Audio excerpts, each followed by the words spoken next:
You ever scroll through your feed and just wonder, how? How does one tweet from a person you've never heard of suddenly have thousands of retweets, while another just disappears? Well, today, we're going to try and crack that very code. And let's raise the stakes. Think about a crisis situation. Information is flying everywhere.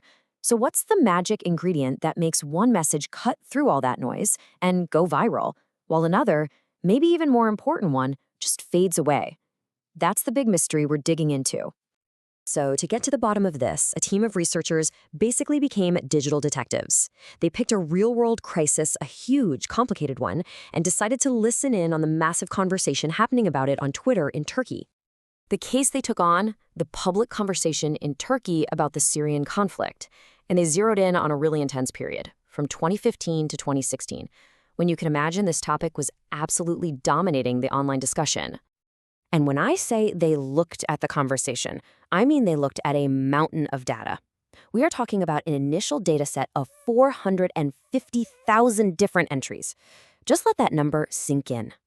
And to be clear, that's 450,000 individual tweets, all of them in Turkish, all of them focused on the keyword Syria. So this wasn't just a quick glance. This was a super deep dive into what a nation was thinking and feeling during a really critical moment.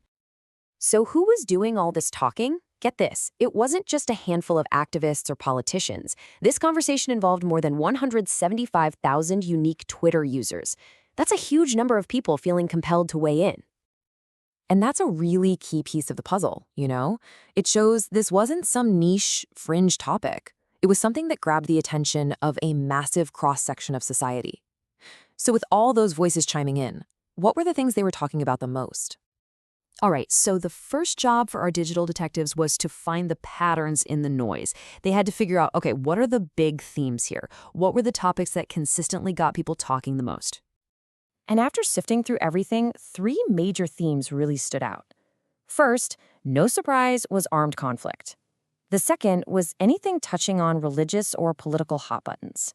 And the third was this really fascinating idea they called in-group collectivism, which is basically a sense of us, you know? National pride, loyalty, and especially a ton of discussion around border security. And you can see here exactly how the real world drove the online world. The huge spikes in tweets weren't random at all. Look at July 20th, 2015. Almost 12,000 tweets. Why? Because a major attack happened that day. You see the same thing over and over. A bomb goes off, there's an incident at the border, and boom, Twitter just explodes. Okay, so we know what people were fired up about, but that still doesn't tell us why some tweets on those topics took off while others fizzled. Now we get to the really good part, cracking the code and looking at the actual anatomy of a viral tweet. So the researchers used machine learning to build a model, and what they found was basically a recipe for virality.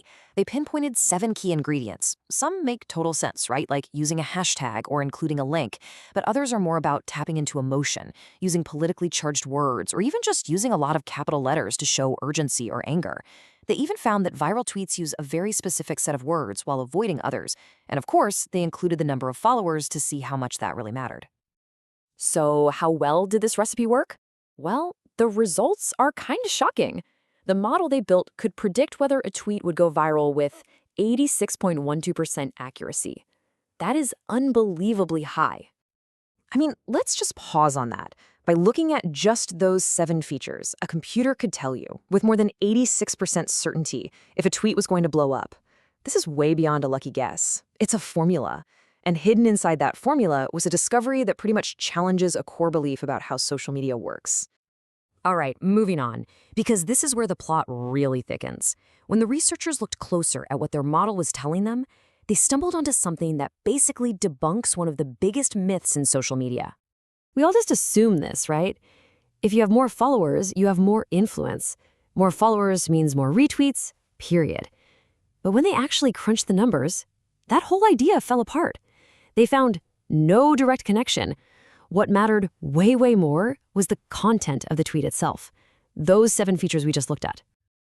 And the study puts it so bluntly, it's worth reading out loud. They said there was no direct relation between how many followers an account had and how many retweets it would get. That is a total game changer. It means having a giant microphone doesn't mean anyone is actually listening. So, what's the big lesson here? Why does any of this matter outside of a research paper? Well, it has huge real world implications for literally anyone trying to get an important message out in the middle of a chaotic event. Think governments, aid groups, journalists, anybody. The big takeaway is that we have to completely rethink what online influence even means.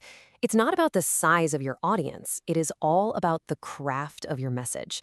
The content is king. A well-built tweet using these key features can cut through all the static, even if it's coming from an account with only a few hundred followers. And honestly, that's incredibly empowering. It levels the playing field. And so that leaves us with this one last question to chew on. If having a giant following isn't the secret sauce, and if the DNA of the message itself is what holds all the power, then what does that tell us about what influence really is in this crazy, connected world we all live in?